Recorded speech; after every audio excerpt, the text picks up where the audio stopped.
हिमाचल प्रदेश सरकार में माननीय शिक्षा मंत्री श्री गोविंद सिंह ठाकुर जी और आज के कार्यक्रम में विशेष तौर से हमारे बीच में यहाँ उपस्थित शिमला लोकसभा क्षेत्र के हमारे सांसद आदरणीय श्री सुरेश कश्यप जी, जो हमारी पार्टी के सम्मानीय अध्यक्ष भी हैं, सभी सम्मानीय विधायकगण, सभी यहाँ उपस्थित अधिकारीगण, सरदार वल्लभ भाई पटेल विश्वविद्यालय के vice chancellor professor D Sharma जी,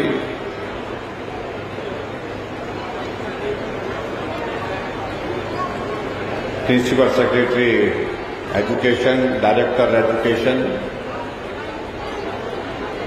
और उपस्थित सभी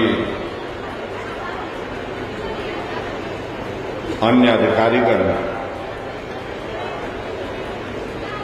डिप्टी कमिश्नर, एसपी मंडी और सभी उपस्थित बच्चों के साथ उनके अभिभावक, पत्रकार मित्रों, भाई और बहन,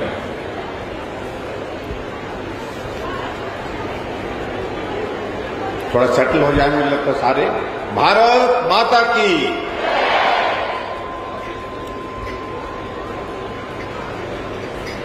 मुझे इस बात की प्रसन्नता है कि एक बहुत बेहतरीन प्रयास इस दिशा में किया गया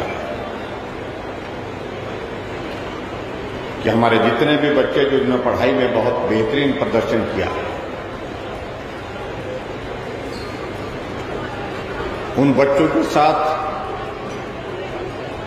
आज के इस कार्यक्रम के माध्यम से कुछ पल बिताए जाए।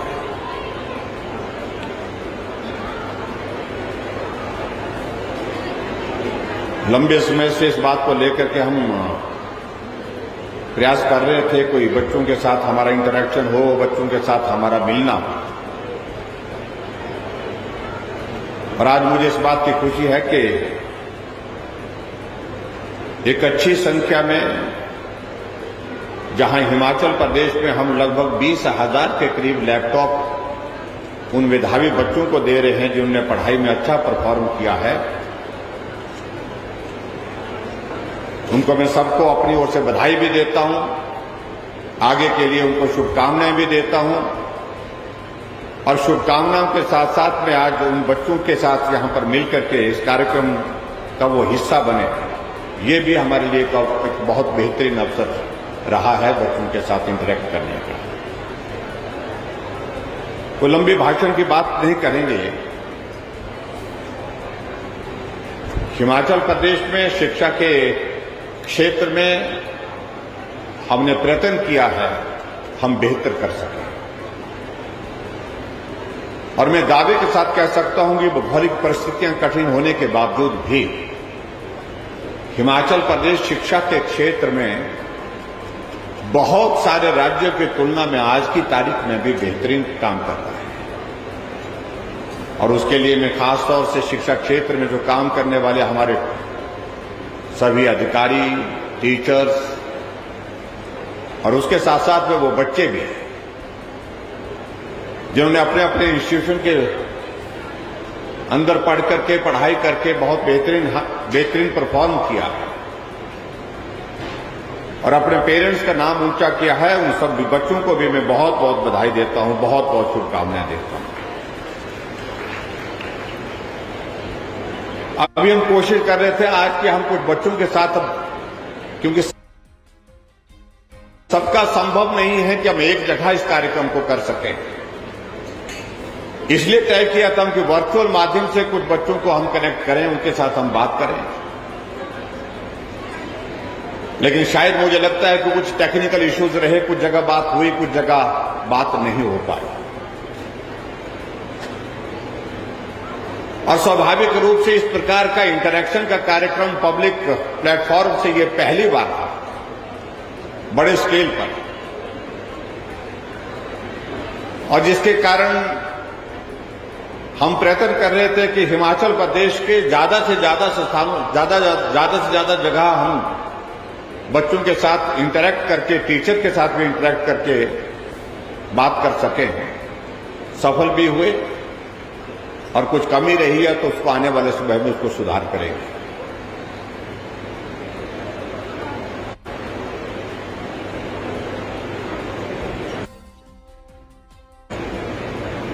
अगर हिमाचल प्रदेश की अब बात कहें, एक वक्त बात होती थी कि लिटरेसी रेट में कौन प्रदेश आगे है।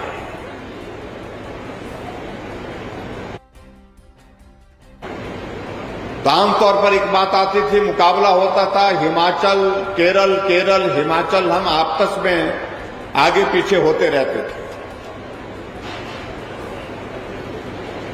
क्योंकि वो दौर ऐसा दौर था जब साक्षरता दर का एक महत्व था। साक्षर होने का अभिप्राय यह है कि कम से कम सामने कुछ दीवार पर लिखा है, अपना दस्तखत करना है, कुछ पत्र आया है उसको पढ़ सके। इससे ज्यादा उस साक्षरता का बहुत उस तरह से उस वक्त महत्व नहीं होता था, आज से कुछ वर्ष पहले। लेकिन आज मैं इस बात को कह रहा हूं, साक्षरता दर के हिसाब से हम केरल से आज की तारीख में पीछे नहीं, हिमाचल केरल के मुकाबले में बेहतर है, आगे है। ये मैं आपके बीच में कहना चाहता हूं, ये हमारे लिए प्रसन्नता का विषय है। एक परिस्थिति थी जहां ग्रामीण क्षेत्रों में इस बात को लेकर के हमारा ड्रॉप आउट रेट बहुत ज्यादा होता था। एक पड़ाव 5 की कक्षा तक होता था, 5वीं तक की पढ़ाई होती थी। कुछ बच्चे फिर 6ठी के बाद मिडिल स्कूल के लिए नहीं जा पाते थे, और उसके बाद एक पड़ाव 8वीं का आता था, 8th का, जिसको हम मिडल बोलते हैं। मिडल तक पढ़ाई करते थे, उसके बाद जो है वो आगे फिर पढ़ने के लिए छोड़ देते थे। ड्रॉप आउट रेट वहां पर भी एक दौर आता था। और उसके बाद आगे बढ़ करके एक दौर आता था, एक पड़ाव आता था मैट्रिक, यानी कि 10वीं की कक्षा पढ़ाई करने के बाद फिर आगे +2 के लिए नहीं जा पाते थे, वहां पर बच्चे छूट जाते थे, वो पढ़ाई करना छोड़ देते थे। और उसके बाद अगला पड़ाव आता था जब सीनियर सेकेंडरी यानी कि +2 की पढ़ाई पूरी करते थे, उसके बाद आगे कॉलेज में जाना, हायर एजुकेशन के लिए इसके लिए जाना है, तो उसके लिए सभी परिवार, सभी हिमाचल के लोग जो है वो अफोर्ड नहीं कर पाते थे, तो बड़े स्केल पर जो है वहां ड्रॉप आउट होता था। और ऐसे एक एक पड़ाव में जाते जाते पहुंचते पहुंचते बहुत सारे बच्चे पढ़ाई, अच्छी पढ़ाई जिसको कह सकते हैं हम, वो पढ़ाई से वंचित रह जाते थे, क्योंकि परिस्थितियां इस प्रकार की रहती थी उनके परिवार की, उनके घर की, जिसके कारण उनको पढ़ाई छोड़नी पड़ती थी।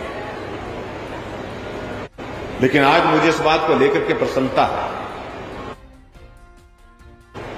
हम ग्रामीण क्षेत्र में भी जाते हैं, मनरेगा में दिहाड़ी लगाने वाली मां, उससे भी पूछें बच्चे कहां पढ़ते हैं। बच्चा या कॉलेज में पढ़ रहा है, बच्चा यूनिवर्सिटी में पढ़ रहा है। परिवार के लोग चाहे मनरेगा में काम कर रहे हैं, मजदूरी कर रहे हैं, लेकिन उसके बावजूद बच्चों के लिए, उनके जीवन में भी, उनके भी जीवन में जो है एक सपना होता है, उस सपने को साकार करने के लिए मुझे परिश्रम करना पड़े, मेहनत करनी पड़े, मजदूरी करनी पड़े, लेकिन उसके बावजूद मुझे अपने बच्चे का भविष्य बनाना है। ये आज की तारीख में बहुत महत्व का एक विषय है, जिसको लेकर के हर नागरिक आगे बढ़ करके अपने बच्चों को पढ़ाना चाहता है। एक परिस्थिति और आती थी हमारे जीवन में, और वो परिस्थिति ये आती थी, लड़का पढ़े, ये मां बाप की इच्छा रहती थी, लेकिन लड़की पढ़े, ये इच्छा सबकी नहीं हो पाती थी, क्योंकि बेटी ने तो दूसरे घर जाना है। बेटे को हम पढ़ाएंगे, अच्छा बनाएंगे, अफसर बनेगा, अच्छी नौकरी लगेगी, ये हमारे बुढ़ापे का सहारा होगा।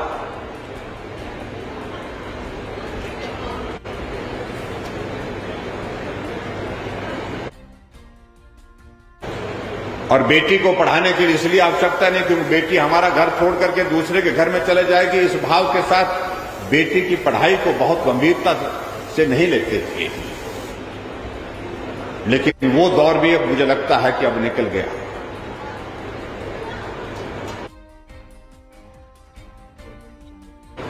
आज जो जागरूकता समाज में जिस प्रकार की बनी है, और उसको मैं कह सकता हूं, दावे के साथ कह सकता हूं, इस प्रकार की परिस्थिति है, आज बेटी बेटे से पीछे नहीं है, बेटी बेटे से बहुत आगे निकल गई पढ़ाई के लिए। इसके लिए भी मैं जो समाज में जो परिवर्तन लाने में जिन जिन लोगों का योगदान रहा, जिनकी भूमिका रही है, उनका अभिनंदन करता हूं, उनका आभार व्यक्त करता हूं। ये आज के समाज की हमारी परिस्थिति है। अभी बच्चों के साथ हम इंटरेक्ट कर रहे थे और बहुत सहज रूप से हमारी बात हो रही थी। ये भी सत्य है कि घर में मां हाउसवाइफ है, लेकिन बच्चों के कैरियर के बारे में सबसे ज्यादा परिश्रम वही कर रही है, वही बच्चे को पढ़ा रही है, बच्चे को आगे बढ़ाने के लिए, उसका कैरियर बनाने के लिए बहुत महत्वपूर्ण भूमिका निभाती है। मैं इस बात से मना नहीं कर रहा हूं कि भाई पिता कुछ नहीं करते, और वो कहना भी उचित नहीं है, लेकिन मां की भूमिका उस दृष्टि से बहुत महत्वपूर्ण है हर परिवार में, हर बच्चों के भविष्य के लिए। सबसे ज्यादा अगर किसी का कंट्रीब्यूशन होता है, योगदान होता है, मैं कह सकता हूं, दावे के साथ कह सकता हूं, वो मां का होता है। इसलिए बच्चों की बातचीत में भी सहज रूप से जब हम इंटरेक्ट कर रहे थे, बात कर रहे थे, वो इस प्रकार से नहीं था कि बच्चों को हम पूछ रहे हैं और वो बच्चे जो है वो अपने किसी प्रभाव के अंदर अपनी बात कह रहे हैं, वो सहज रूप से अपनी बात कह रहे थे। इसलिए मां की भूमिका को बच्चों के भविष्य के लिए जो योगदान है, मुझे लगता है कि उस पर सभी बच्चों को एक बार तालियां बजानी चाहिए, जोर से ताली बजानी चाहिए और मां का अभिनंदन करना चाहिए, धन्यवाद करना चाहिए।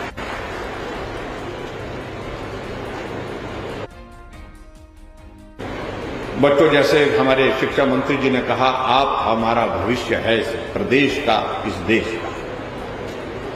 हर क्षेत्र में आप लोगों ने आगे जाकर के अपने कैरियर को बनाना है, और स्वाभाविक रूप से आपका कैरियर बनेगा तो समाज के लिए भी वो प्रसन्नता का विषय होगा। कोई डॉक्टर बनेगा, कोई इंजीनियर बनेगा, कोई टीचर बनेगा, कोई साइंटिस्ट बनेगा। और इसलिए हिमाचल प्रदेश में हमारी सरकार ने जिस प्रकार से आज के इस कार्यक्रम में जो हमारे मेधावी बच्चे हैं उनको लैपटॉप देने की जो एक योजना बना करके रखी हुई थी, उस योजना को हम आज मूर्त रूप में साकार करते हुए आप सबके बीच में उसका वितरण करेंगे। बहुत सारे बच्चों ने हमको इस लैपटॉप के मामले को लेकर के, क्योंकि बीच में कोविड का दौर आया, कुछ टेक्निकल इश्यूज हुए, टेंडर होते होते आगे चला गया, फिर कुछ और इश्यूज आए, इस कारण से थोड़ा डिले हुआ। लेकिन बच्चे कितने कंसर्न थे, बच्चों ने व्यक्तिगत रूप से हमसे फोन पर पूछा लैपटॉप कब मिल रहे। कुछ बच्चों ने फोन करके भी पूछा, कुछ बच्चों ने मैसेज करके, संदेश करके भेजा। और ये लैपटॉप आपके आने वाले जीवन में पढ़ाई के लिए उपयोगी हो, मददगार हो, क्योंकि आज के इस युग में अब परिस्थितियां इस प्रकार की है कि टेक्नोलॉजी का उपयोग जो है बहुत महत्वपूर्ण है, उसके बिना संभव नहीं है। अब हमारे जमाने में, हमारा टाइम ऐसा था कि जब हम स्कूल जाते थे तो हम तो स्कूल के लिए पढ़ने के लिए 8वीं कक्षा तक तो हमको क्या बोलते हैं उसको, पट्टी बोलते थे, क्या बोलते हैं उसको, पट्टी बोलते जो लकड़ी की बनी होती थी। हाँ जी, हम तो पट्टी पर लिखते थे, तख्ती। बाजार में वो थोड़ी सस्ती मिलती थी, पतली मिलती थी वो, लेकिन गांव में हमारे जो है वहां पर जो है खूब मोटी बना करके देते थे, उसका ही वजन 4 किलो का हो जाता था, 3 किलो का हो जाता था। और हमारे जो ज्यादातर जो झोले जो बैग होते थे, स्कूल बैग होते थे, उस पट्टी के कारण ही फटते थे, तख्ती के कारण फटते थे, क्योंकि उसको हमने डालना होता था, क्योंकि उसको उठाना होता था और उसको धोना। लेकिन जीवन का वो अनुभव कभी, मतलब जिसको हम कह सकते हैं कि आज भी याद है, उस तख्ती को धोना, उसके ऊपर फिर वो गाजली लगाना, उसके बाद फिर स्याही से लिखना और स्याही का गिरना, ये आम बात होती थी। आज सारी चीजें ये समाप्त हो गई। आज बच्चों के हाथ में लैपटॉप, आज बच्चों के हाथ में मोबाइल। लेकिन बच्चों को मैं एक बात जरूर कहना चाहता हूं, ये जीवन का आपका सबसे बेहतरीन वक्त है, जिस दौर में से आप बच्चे पढ़ाई के इस दौर में, ठीक है पढ़ाई के कारण टेंशन होती है, मुझे पढ़ाई में पास होना है, अच्छे नंबर लेना, इससे टेंशन तो होती है, लेकिन ये उसके साथ साथ में ये भी मैं कहना चाह रहा हूं कि ये अवसर आपके सामने ऐसा अवसर होता है जब आप बहुत सारी चिंताओं से मुक्त भी होते हैं। और चिंताओं में पढ़ना भी नहीं चाहिए, बचपन में बिल्कुल पढ़ना ही नहीं चाहिए उसमें। और मैं उम्मीद करता हूं कि आज की इस टेक्नोलॉजी का भरपूर उपयोग कर रहे हैं, लेकिन यह भी बात सच है कि कई बार इस टेक्नोलॉजी के कारण हमारे लिए चिंता का विषय यह बन जाता है कि उस टेक्नोलॉजी का सही सदुपयोग हो पा रहा है क्या। बच्चा मोबाइल पर अगर ऑनलाइन पढ़ाई कर रहा है तो वो सही मायने में पढ़ाई कर रहा है या कुछ और वहां उसमें जो है सोशल मीडिया में, व्हाट्सएप में चैटिंग कर रहा है या कुछ और कर रहा है, या मूवी देख रहा है या गीत सुन रहा है। ये सारी चीजें भी आज की तारीख में कंसर्न है, हमारे चिंता का विषय है। लेकिन फिर भी उसके बावजूद हमको ये मान के चलना पड़ेगा कि बच्चे अब जिम्मेवार हो गए और स्वाभाविक रूप से उनको टेक्नोलॉजी से दूर रख करके हम जो है कॉम्पिटिटिव एग्जाम के लिए उनकी प्रिपरेशन नहीं कर सकते, उनको तैयार नहीं कर सकते, ये भी हमको मान के चलना पड़ेगा। और इसलिए बहुत आवश्यक है ये। इसलिए हमारी सरकार ने तय किया जो बच्चे अच्छी पढ़ाई करेंगे, जो बच्चे पढ़ाई में जो अच्छे नंबर लेंगे, उन बच्चों को हम लैपटॉप देंगे।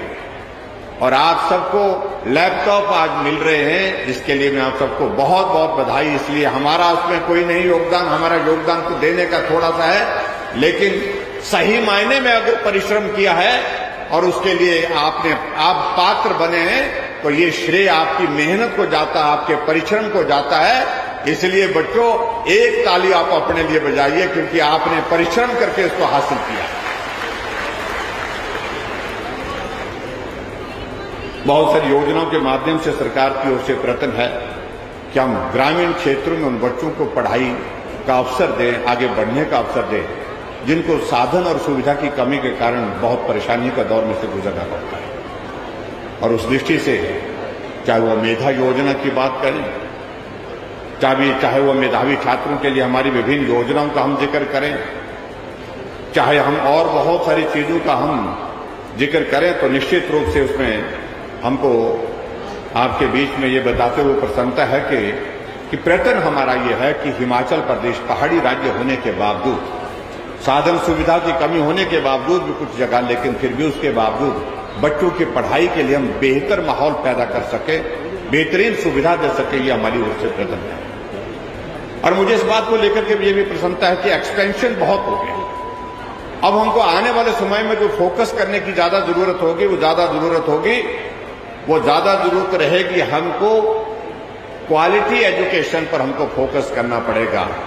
एक्सपेंशन होने के साथ जो इंफ्रास्ट्रक्चर है उसको स्ट्रेंथन करने की जरूरत है, हम उस पर अब फोकस करना चाहिए। और मैं इस बात को मैं कह सकता हूं कि हिमाचल जैसे छोटे से इस प्रदेश में उस दिशा में हमने प्रयत्न किया है और उसमें हम सफल भी हो रहे हैं। और आने वाले समय में मैं ये जरूर कहना चाहूंगा कि शिक्षा नीति, जो राष्ट्रीय शिक्षा नीति, जो नया दौर हमारे सामने आया है, उसमें हम बहुत सारी चीजें बेहतर करने की स्थिति में हो पाएंगे, ऐसा मुझे पूरा भरोसा है, पूरा विश्वास है। बच्चों, मैं लंबी बात नहीं कहना चाह रहा हूं। आप सबको मैं बहुत बहुत बधाई देता हूं और शुभकामनाएं देता हूं आपके उज्जवल भविष्य के लिए। हमने हिमाचल प्रदेश में, जहां मैंने कहा कि दूर दराज के इलाकों में स्कूल खोलने की बात थी, वहां स्कूल खोले। जहां जरूरत हमको लगी कि यहां कॉलेज की जस्टिफिकेशन बनती है, उसको वहां उन स्थानों पर हम कॉलेज खोलने की प्रक्रिया भी हमने जारी रखी है। और इस बात का जिक्र विशेष तौर से मैं करना चाहूंगा कि आज तक हिमाचल प्रदेश का स्टेटहुड का 50 साल का ये सफर पूरा हो गया, स्वर्ण जयंती भी हमने कर ली। अगर हिमाचल के निर्माण को अगर हम बात कहें तो हमारा जो है वो 75 साल का अरसा पूरा हुआ है। लेकिन हिमाचल प्रदेश में स्टेट यूनिवर्सिटी के नाम से एक यूनिवर्सिटी हमारी शिमला में काम कर रही थी। हम देख रहे थे कॉलेजों की संख्या बहुत ज्यादा बढ़ गई और इस कॉलेज की संख्या बढ़ने के साथ साथ बच्चों की स्ट्रेंथ भी बहुत ज्यादा बढ़ गई। ऐसे में एक यूनिवर्सिटी और खोलनी चाहिए और मुझे इस बात की प्रसन्नता है कि मंडी शिमला के बाद दूसरा सबसे बड़ा कैंपस है कॉलेज का, जहां सबसे ज्यादा स्टूडेंट्स की स्ट्रेंथ है। लगभग 6,700 के लगभग स्टूडेंट की स्ट्रेंथ यहां पर है। तो हमने यहां पर मंडी में पहले क्लस्टर यूनिवर्सिटी की शुरुआत की थी और क्लस्टर यूनिवर्सिटी के पश्चात अब हमने स्टेट यूनिवर्सिटी खोलने की यहां पर घोषणा की है और उसकी प्रक्रिया भी आगे बढ़ गई। और मुझे पूरा भरोसा है कि आने वाले 2 महीने के अंदर अंदर हिमाचल प्रदेश में दूसरी यूनिवर्सिटी अपना फुल फ्लैश तरीके से पूर्ण रूप से काम करना शुरू कर देगी और वो यूनिवर्सिटी हमारी सरदार वल्लभ भाई पटेल यूनिवर्सिटी मंडी होगी। उसके लिए मैं आप सबको बहुत बहुत बधाई देता हूं और शुभकामनाएं देता हूं। बहुत सारे इश्यूज आते रहते हैं हमारे साथ कर्मचारियों के, बहुत सारे इश्यूज आते रहते हैं जो हमारे पर्टिकुलरली खासतौर से जो टीचर कम्युनिटी के, अधिकांश टीचर कम्युनिटी की समस्याओं का समाधान करने में हम सफल हुए हैं। कर्मचारियों की समस्याओं का समाधान करने में हम सफल हुए हैं। और एक चीज को लेकर के यहां जरूर बात आ रही है कि जो यूजीसी पे स्केल के बारे में बात आ रही है कि उसको जल्दी जो है वो लागू किया जाए। हम उस दिशा में आगे बढ़ रहे हैं और बहुत जल्दी आने वाले समय में उसमें हम निर्णय लेकर के उसको भी पूरा करेंगे। ये भी मैं आपके बीच में कहना चाहता हूं, इसमें बच्चों का ज्यादा लेना देना नहीं है, टीचर्स का ज्यादा लेना देना है। तो इसलिए इसको भी हम पूरा करें। लेकिन बच्चों को मैं बहुत शुभकामनाएं देता हूं आज के इस अवसर पर और मैं उम्मीद करता हूं कि आपके परिवार ने जो अपेक्षाएं, आपके जो सपने उन्होंने देखे हैं, उन सपनों को आप साकार करेंगे, आगे बढ़ करके अपने मां बाप का नाम रोशन करेंगे, परिवार का नाम रोशन करेंगे, जिस इंस्टीट्यूट में आपने पढ़ाई की है वहां का नाम भी रोशन करेंगे। और उसके साथ साथ में मैं आगे बढ़ करके कहूं तो हमारे जिले का, प्रदेश का नाम रोशन करेंगे। तो बच्चों, आप सबको बहुत बहुत शुभकामनाएं उज्जवल भविष्य के लिए। आप सब आगे बढ़ें। इतनी बात कहते हुए आप सबका बहुत बहुत धन्यवाद। नमस्कार। जय हिंद, जय हिमाचल।